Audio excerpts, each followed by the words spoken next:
En los últimos años de la Segunda Guerra Mundial, cuando el sol del Imperio japonés comenzaba a apagarse sobre el Pacífico, miles de vidas quedaron suspendidas entre el deber y la desesperación.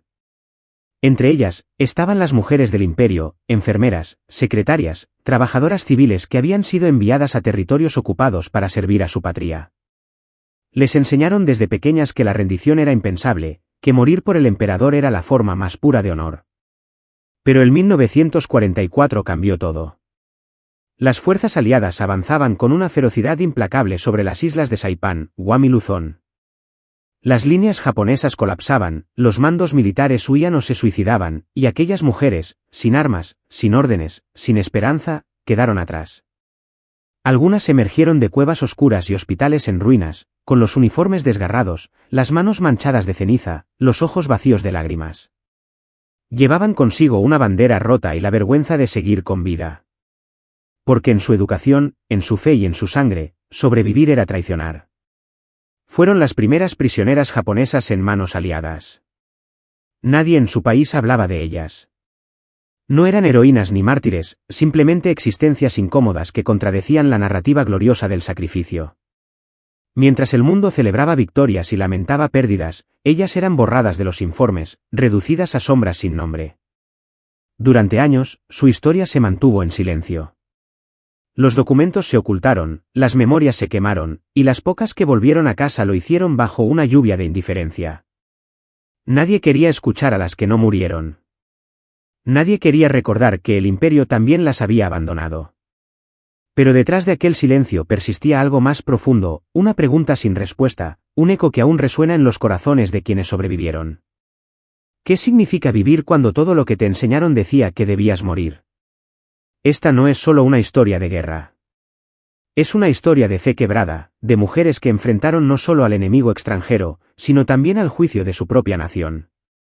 Es la historia de un dolor invisible, de una lección que Japón tardó décadas en aceptar, que el valor no siempre se mide por la muerte, y que a veces, el acto más valiente es simplemente seguir respirando.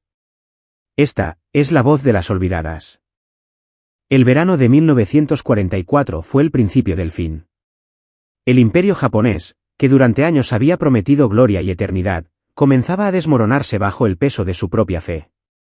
En las islas del Pacífico, la derrota ya no era una posibilidad, era una realidad que avanzaba con cada ola, con cada explosión, con cada bandera aliada que se alzaba sobre la arena. En aquel escenario, cientos de mujeres japonesas, enfermeras militares, asistentes médicas, secretarias del ejército y trabajadoras civiles, quedaron atrapadas entre dos mundos, el del deber y el de la supervivencia. Habían sido enviadas a territorios lejanos para apoyar a los soldados, curar heridas, mantener la moral. Pero la guerra no distingue entre combatientes y acompañantes. Cuando las tropas estadounidenses desembarcaron en Saipán, el caos fue inmediato. Los hospitales improvisados ardían, los refugios se derrumbaban, los oficiales gritaban órdenes contradictorias. Y en medio del ruido, ellas comprendieron lo impensable, habían sido abandonadas. Los soldados varones recibían instrucciones de morir con honor. Se les entregaban granadas para suicidarse antes de caer en manos enemigas. ¿Pero qué se esperaba de una enfermera, de una joven de 20 años con las manos temblorosas y un rosario de papel en el bolsillo? Nadie lo dijo. Nadie les explicó cómo morir correctamente. Algunas lo intentaron. Otras, simplemente caminaron fuera de las cuevas, bajo el sol ardiente, con las manos levantadas. Los soldados aliados, al verlas, se detuvieron. No sabían qué hacer con esas mujeres de rostro cubierto de polvo, con uniformes rotos, que no hablaban una palabra de inglés. Por primera vez, el mito del Japón invencible se quebraba frente a las cámaras de los periodistas de guerra. Las imágenes de mujeres japonesas rendidas recorrieron el mundo. En Tokio, esas fotografías fueron ocultadas, censuradas, consideradas vergonzosas. En los campos aliados, en cambio, ellas se convirtieron en un enigma, prisioneras que no pedían nada, que no lloraban, que parecían preferir el silencio antes que el alivio. Una de ellas escribió más tarde en su diario. El aire era espeso. Caminé sin mirar atrás. Cada paso dolía, no por el cuerpo, sino por lo que dejaba atrás, el orgullo. Aquel fue el instante en que la identidad de hija del imperio se rompió. La propaganda había enseñado que el enemigo era inhumano, Pero en los campos de prisioneros, descubrieron algo más complejo, que la humanidad podía existir incluso en los ojos del enemigo. Sin embargo, esa revelación no traía consuelo. En sus mentes resonaba una frase repetida desde la infancia: mejor morir que ser capturada. Y ahora estaban vivas. Vivas, pero despojadas de todo, del uniforme, del nombre, de la nación. Los hombres que las habían entrenado ya estaban muertos o desaparecidos. La bandera que juraron proteger se había reducido a un trozo de tela quemada. Así comenzó su cautiverio. No con gritos, ni cadenas, sino con el silencio más pesado, el de saberse vivas cuando todas debían haber muerto. Desde ese momento, cada respiración sería un recordatorio del pecado de seguir existiendo. Y en los días que vendrían, aprenderían una nueva forma de disciplina, la de soportar el peso de la vergüenza sin derramar una sola lágrima. El amanecer en el campo de prisioneros no tenía colores. Solo una luz gris, indiferente, que caía sobre las alambradas oxidadas y las sombras que se movían despacio. Las mujeres despertaban antes del toque de Diana, como si el sueño fuera un lujo que ya no les pertenecía. Les quitaron los uniformes, las insignias, hasta los nombres. Cada una recibió un número escrito con tinta negra en una pequeña placa metálica. Ya no eran hijas del imperio, ni enfermeras, ni ciudadanas, eran prisioneras, cuerpos en una lista, cifras dentro de una guerra que seguía lejos. A los soldados aliados se les había dicho que las trataran con respeto, que ellas no eran combatientes. Pero el respeto no elimina la distancia. No compartían el idioma, ni los gestos, ni la mirada. Los guardias las observaban con curiosidad, casi con miedo. No sabían si estaban frente a víctimas o fanáticas. Las prisioneras hablaban poco. El japonés estaba prohibido fuera de sus barracas. Quien lo usaba era castigada con aislamiento. Así, el silencio se convirtió en su nueva lengua. Aprendieron a comunicarse con las manos, con pequeñas inclinaciones de cabeza, con miradas fugaces que decían más que cualquier palabra. En los primeros días, varias se negaron a comer. No por protesta, sino por creencia. Decían que aceptar la comida del enemigo era manchar el alma. Algunas intentaron quitarse la vida con los medios más simples: trozos de vidrio, sábanas convertidas en lazos, respiraciones que se apagaban sin un sonido. Los médicos aliados las atendían sin entender su desesperación. Creían que era histeria, debilidad, trauma. No sabían que para ellas, la vergüenza dolía más que la fiebre. Una enfermera australiana escribió en su informe: nunca había visto a alguien mirar el suelo con tanta dignidad. Parecía que su silencio pesaba más que las cadenas. Con el paso de los meses, el campo se volvió una rutina inmóvil. Despertar, formar, limpiar, comer, rezar en secreto. Algunas comenzaron a cuidar a otras prisioneras, improvisando un hospital con lo poco que tenían: vendas hechas de camisas, desinfectante diluido, plegarias susurradas. Los guardias notaron su disciplina. Incluso en la miseria, seguían alineadas, ordenadas, impecables. Era como si quisieran demostrar que aún pertenecían a algo más grande que ellas. Pero por dentro, cada una luchaba contra una tormenta invisible: el miedo, la culpa, la memoria. En las noches, cuando el campo quedaba en silencio, se escuchaban los sonidos del trópico: insectos, viento, lluvia. Algunas escribían cartas que nunca serían enviadas. Cartas a madres que tal vez ya no vivían, a amantes que tal vez estaban muertos. Una de ellas escribió: no hay palabra para lo que somos. No somos soldadas, ni prisioneras, ni mujeres. Somos lo que queda cuando la guerra se olvida de ti. De vez en cuando, los oficiales aliados observaban desde lejos. Algunos veían en ellas una fuente de información, otros, un misterio que preferían no tocar. La línea entre el deber y la compasión era delgada.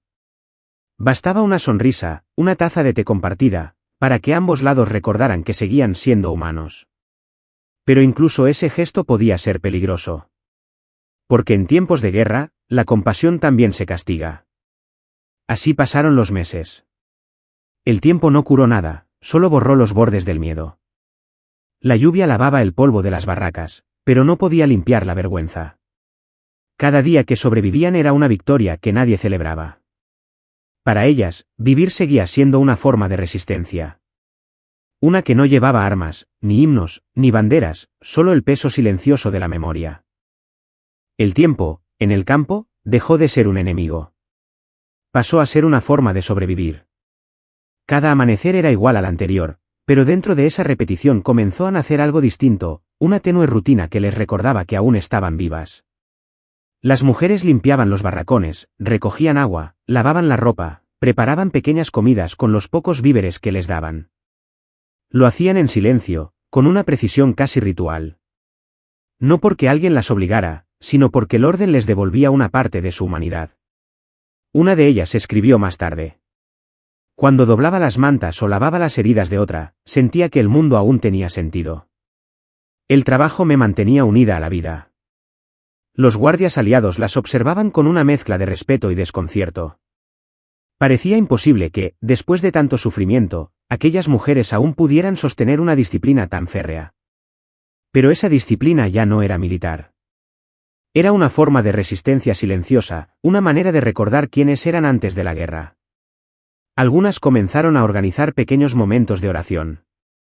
No podían usar palabras japonesas, así que rezaban con gestos, con el movimiento de los labios, con los ojos cerrados hacia el suelo. Otras se reunían en las sombras de las noches tropicales para contar recuerdos del hogar, el olor del arroz recién cocido, los cerezos floreciendo en primavera, el sonido de los templos al amanecer. En esos instantes, el campo desaparecía. Solo quedaban las voces suaves, los murmullos de mujeres que, por un momento, volvían a sentirse humanas. El tiempo trajo también nuevas presencias, médicos de la Cruz Roja Internacional comenzaron a visitar los campos. Traían medicinas, mantas, noticias del exterior. Preguntaban por sus nombres, sus familias, su salud. Pero las prisioneras respondían con una reverencia leve, una sonrisa apenas dibujada. Nadie se atrevía a confiar del todo. La gratitud era un lujo que podían pagar con la vergüenza. Pese a las mejores condiciones, las enfermedades siguieron. El calor tropical trajo malaria, disentería, fiebre. Sin embargo, no se oían quejas. Cada mujer cuidaba a la otra con lo que tenía, agua hervida, trozos de tela, palabras de consuelo.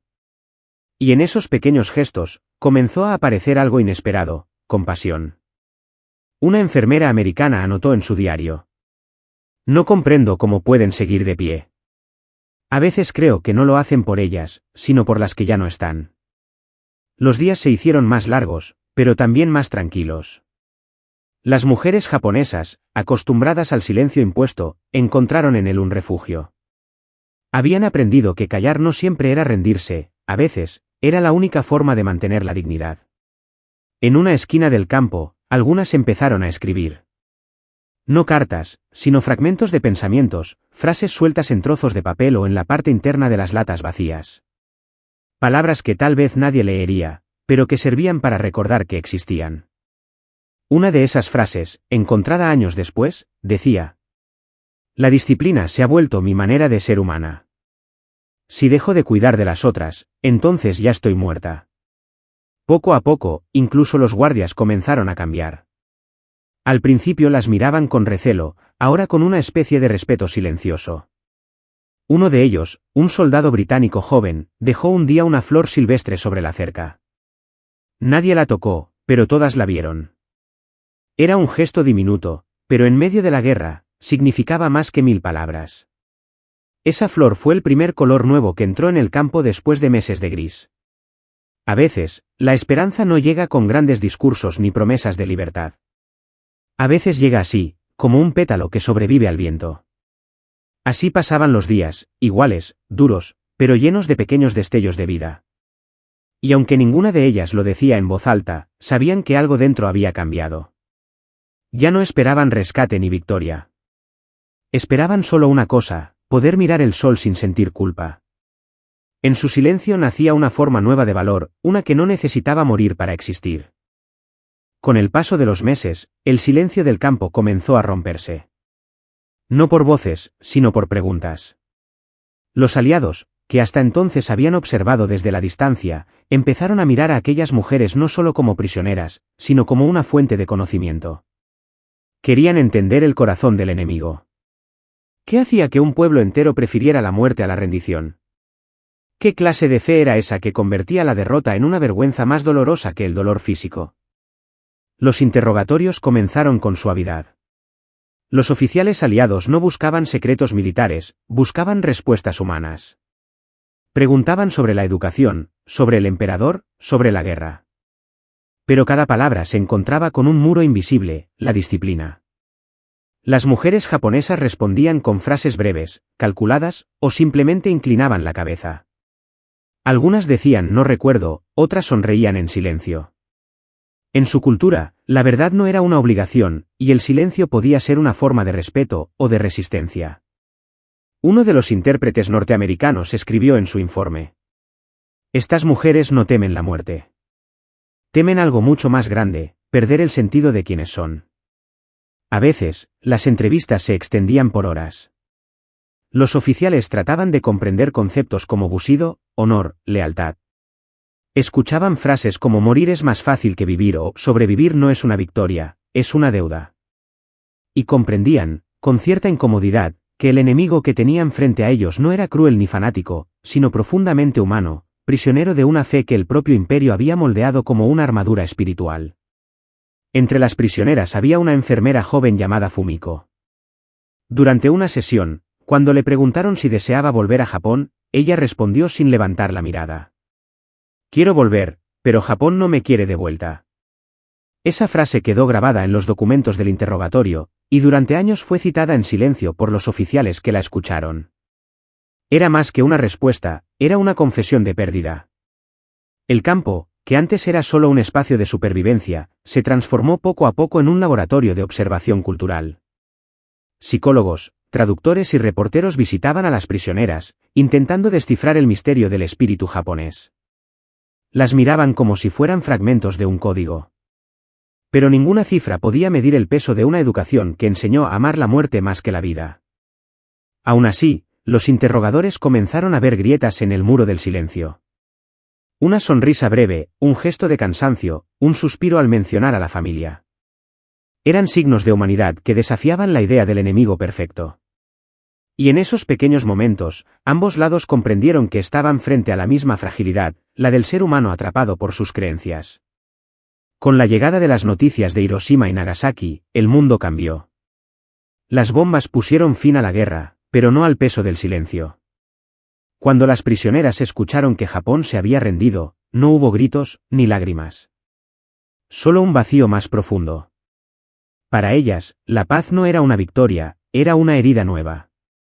Una escribió en su cuaderno: la guerra terminó, pero dentro de mí sigue la batalla. Si Japón cayó, ¿qué queda de nosotras? El día que les informaron que serían repatriadas, muchas no celebraron. Algunas incluso pidieron quedarse. No por miedo, sino por vergüenza. En el campo, al menos, su condición de prisioneras tenía un sentido. En su país, serían algo peor, las que vivieron cuando las demás murieron. Así terminó la etapa de los interrogatorios. Los oficiales obtuvieron montañas de notas, grabaciones y teorías. Pero lo esencial se les escapó entre los dedos, el alma silenciosa de unas mujeres que habían sobrevivido a la derrota, solo para descubrir que la libertad también podía ser una prisión. Porque había preguntas que ningún traductor podía responder. Y había dolores que ningún idioma podía explicar. El fin de la guerra llegó sin gloria. Las prisioneras no lo celebraron, tampoco lloraron. Simplemente esperaron, en silencio, a que alguien les dijera qué serían ahora. Ya no había imperio, ni emperador divino, ni patria que las reclamara. Solo un país derrotado al otro lado del mar. Meses después, los aliados organizaron su regreso. Las mujeres fueron embarcadas en un buque gris, sin banderas ni himnos, con los rostros cubiertos por el viento y la vergüenza. Algunas cargaban pequeñas cajas de madera, cenizas de compañeras que no lograron sobrevivir al cautiverio. Otras llevaban diarios, fotografías, pedazos de uniforme. Eran los últimos restos de una vida que había dejado de existir. Durante el viaje de regreso a Japón, el silencio era absoluto. Nadie hablaba. Nadie se atrevía a mirar el horizonte. Una escribió en su cuaderno: no sé si vuelvo a casa, o si regreso a otro exilio. Cuando el barco atracó en Yokohama, el puerto estaba destruido. Las montañas de ruinas se extendían hasta el horizonte, el aire olía a humo y desesperanza. Los oficiales de ocupación lo recibieron con listas, con formularios, con indiferencia. Pero lo más doloroso no vino de los extranjeros. Vino de los suyos. Las familias esperaban en silencio, algunas con flores, otras sin palabras. Hubo abrazos fríos, miradas esquivas, sonrisas que no llegaban a los ojos. En un país que glorificaba el sacrificio, ellas representaban lo imperdonable, la supervivencia. Una mujer contó años después. Mi madre me abrazó, pero sentí su cuerpo rígido. Mi padre no quiso mirarme. Dijo que era mejor no hablar de lo que hice para seguir viva. El gobierno japonés no las reconoció como veteranas. Sus nombres fueron borrados de los registros militares, sus pensiones negadas, sus historias omitidas de los libros escolares. En los monumentos a los caídos, no había espacio para quienes habían respirado después del final. Eran, como las llamaban los periódicos locales, las que vivieron cuando debían morir. Muchas se refugiaron en el anonimato. Cambiaron de ciudad, de nombre, de rostro. Algunas se casaron con hombres que nunca supieron lo que habían vivido. Otras abrieron pequeñas tiendas, trabajaron en hospitales, cuidaron a huérfanos de guerra. Vivían, sí, pero con una sombra que no se borraba. La sociedad, todavía atrapada en los valores del bushido, no sabía cómo mirar a esas mujeres. Eran recordatorios incómodos de una verdad que nadie quería aceptar, que el heroísmo no siempre muere gritando, a veces sobrevive en silencio. En las noches, algunas se reunían en pequeños grupos, en casas discretas o templos alejados. Encendían una vela, servían té, y dejaban una flor por cada compañera que no volvió. No hablaban de la guerra, solo se miraban en silencio, como si el simple acto de existir juntas fuera una oración. Una de ellas escribió: La paz llegó, pero no nos pertenece. La guerra terminó, pero sigue dentro de nosotras. Afuera, el país comenzaba su reconstrucción. Las calles se llenaban de ruido, de fábricas, de esperanza económica. Pero entre esa nueva energía, su historia quedó enterrada. El Japón que regresaba a la vida no tenía lugar para las que simbolizaban la derrota moral. En los archivos oficiales, su existencia desapareció. Los diarios personales fueron escondidos, quemados, olvidados. Las voces que una vez gritaron en silencio se convirtieron en ecos sin nombre. Y sin embargo, en la intimidad de sus hogares, seguían recordando. Cada mañana, algunas se inclinaban ante un altar improvisado, murmurando los nombres de las que no sobrevivieron. No lo hacían por religión ni por culpa, sino por gratitud. Porque, al final, seguían vivas, y eso era su castigo y su consuelo. Así terminó su regreso, sin aplausos, sin redención, sin perdón. Japón las había recibido como si fueran fantasmas. Y en cierto modo, eso era lo que se habían convertido, almas que caminaban entre los vivos, llevando el peso de haber sobrevivido cuando el mundo entero les había dicho que morir era lo correcto. Los años pasaron, y con ellos, el ruido de la guerra se fue apagando. Japón se reconstruía con una velocidad asombrosa, fábricas nuevas, trenes que volvían a correr, niños que reían en escuelas recién levantadas. El país renacía, pero no todos pudieron renacer con él. Las antiguas prisioneras de guerra vivían en los márgenes. Algunas trabajaban como enfermeras en hospitales civiles, atendiendo a los mismos soldados americanos que, años atrás, habían sido sus guardianes. Otras abrían pequeñas tiendas en barrios silenciosos, ocultando su pasado bajo una rutina impecable. Ninguna hablaba de lo ocurrido. El silencio se convirtió en su segunda piel. No era miedo, ni vergüenza. Era una forma de respeto hacia las muertas, una promesa tácita de no permitir que el dolor se transformara en espectáculo. Una de ellas, llamada Yuki, escribía en su diario: Vivir fue más difícil que morir. Pero cada día que respiro, siento que también honro a las que no regresaron. Su silencio no era vacío. Era una manera de mantener la dignidad en un mundo que no quería escuchar. Cuando el país entero celebraba el milagro económico, ellas observaban desde las sombras, como si fueran testigos invisibles de una historia que todos querían olvidar. Las autoridades no hablaban de ellas, los libros de historia las omitían, y la prensa prefería contar historias de éxito y modernidad. Sin embargo, bajo esa superficie brillante, persistía una herida profunda, la de una nación que había construido su orgullo sobre el sacrificio, y no sabía qué hacer con las sobrevivientes.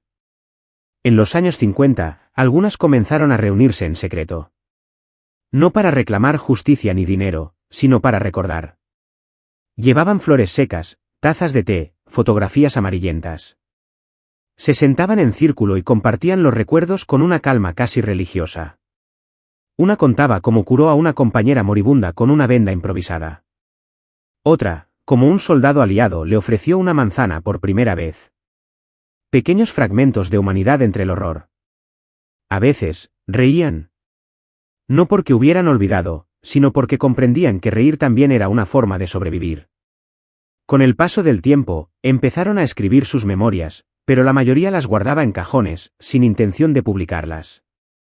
Sabían que el mundo aún no estaba preparado para escucharlas. Una dijo: no somos víctimas. Somos testigos de lo que la fe ciega puede destruir. Durante los años 60, una nueva generación de japoneses comenzó a cuestionar la versión oficial de la guerra. Jóvenes historiadores, periodistas, y mujeres activistas buscaron las voces olvidadas, y entre ellas encontraron a las antiguas prisioneras. Al principio, ellas se resistieron a hablar. Pero poco a poco, comprendieron que el silencio también podía convertirse en complicidad. Yuki fue una de las primeras en dar una entrevista pública. Con voz suave, relató lo que había visto en el campo, la enfermedad, el hambre, pero también los gestos de bondad inesperada. Al final, dijo: no quiero venganza. Quiero que recuerden que seguimos siendo humanas. Esa frase recorrió las redacciones de los periódicos, los programas de radio, los círculos académicos. Por primera vez, el país comenzó a mirar a esas mujeres no como una vergüenza, sino como un espejo. La sociedad japonesa, marcada por el estoicismo, empezó a comprender que la verdadera fortaleza no siempre se muestra en la muerte heroica, sino en la vida silenciosa que sigue después. Muchas de ellas nunca fueron reconocidas oficialmente. Murieron en la discreción, dejando tras de sí pequeños altares con fotografías, flores y cuadernos. Pero el eco de sus vidas transformó lentamente la conciencia colectiva. Una de las últimas escribió en su testamento: servimos al imperio sin entender por qué. Luego servimos a la humanidad, sin pedir nada a cambio. Si mi historia puede evitar otra guerra, entonces todo mi dolor tuvo sentido. En sus palabras se resume el legado del silencio. No como olvido, sino como resistencia. No como miedo, sino como una forma de sabiduría. Porque aquellas mujeres, que una vez fueron prisioneras de guerra, terminaron liberándose de la única prisión que importaba, la del odio. Y en su silencio, enseñaron a un país entero que la verdadera redención no se encuentra en las medallas ni en los monumentos, sino en la capacidad de mirar el pasado, y elegir no repetirlo. El tiempo, que todo lo borra y todo lo revela, comenzó lentamente a devolverles la voz. A finales de los años 80, cuando el Japón moderno ya se había convertido en una potencia económica, un nuevo interés por la memoria histórica empezó a florecer. Académicos, cineastas y periodistas buscaron en los archivos olvidados, en los diarios escondidos, en los silencios heredados de una generación que había aprendido a no hablar. Fue entonces cuando las historias de aquellas mujeres salieron a la luz. Las llamaron las prisioneras del silencio, y por primera vez, el país las escuchó. Algunas, ya ancianas, aceptaron ser entrevistadas. Sus rostros arrugados escondían una serenidad que no pertenecía a los vencedores ni a los vencidos, sino a quienes habían aprendido a convivir con la memoria. En las grabaciones, sus voces temblaban al principio, luego se volvían firmes. Contaban sin dramatismo, sin rencor. Decían: no buscamos perdón.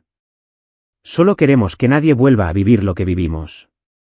Las universidades organizaron conferencias, los museos crearon pequeñas exposiciones, y algunos cineastas produjeron documentales con sus testimonios. No era fama lo que buscaban. Era dignidad. Después de décadas de ser invisibles, por fin podían existir sin esconderse. Los jóvenes, que no habían conocido la guerra, se conmovían al escuchar sus palabras. Veían en ellas una lección distinta, que el valor no siempre está en empuñar un arma, sino en soportar el peso de la vergüenza y aún así seguir adelante. Una de las antiguas prisioneras, ya de más de 80 años, fue invitada a hablar en una universidad de Tokio. Subió al escenario con paso lento, vestida con un kimono sencillo. Dijo solo unas frases. Nos enseñaron que morir era noble. Pero nadie nos dijo que vivir también podía serlo. Y el auditorio entero guardó silencio. Un silencio distinto al de los campos. No de miedo, sino de respeto. A comienzos de los años 2000, se realizaron exposiciones fotográficas y se publicaron libros que rescataron sus nombres del olvido. Las llamaron las testigos del otro Japón. Algunos las criticaron, otros las veneraron. Pero al fin, el país debatía, escuchaba, recordaba. El silencio se había transformado en palabra. Yuki, la enfermera que durante años había guardado su diario, murió en 2004. Entre sus cosas, encontraron una última anotación, escrita con caligrafía temblorosa. Serví al imperio sin entender. Luego serví a los hombres, sin juzgar. Ahora sirvo al tiempo, para que nadie olvide. Su frase fue grabada en una pequeña placa dentro de un museo de la memoria en Nagasaki. Allí, cada primavera, los visitantes dejan flores y origamis de papel con su nombre. No para llorar, sino para agradecer. El reconocimiento llegó tarde, sí, pero llegó. Y con él, una comprensión más profunda, que la guerra no solo destruye cuerpos, sino también silencios, que el heroísmo puede tener el rostro cansado de una mujer que decide vivir. Y que, a veces, la paz comienza con un simple acto de recordar. Hoy, las voces de aquellas mujeres resuenan más allá de Japón. En escuelas, en documentales, en exposiciones internacionales, su historia se cuenta como un testimonio universal. No de culpa, sino de humanidad.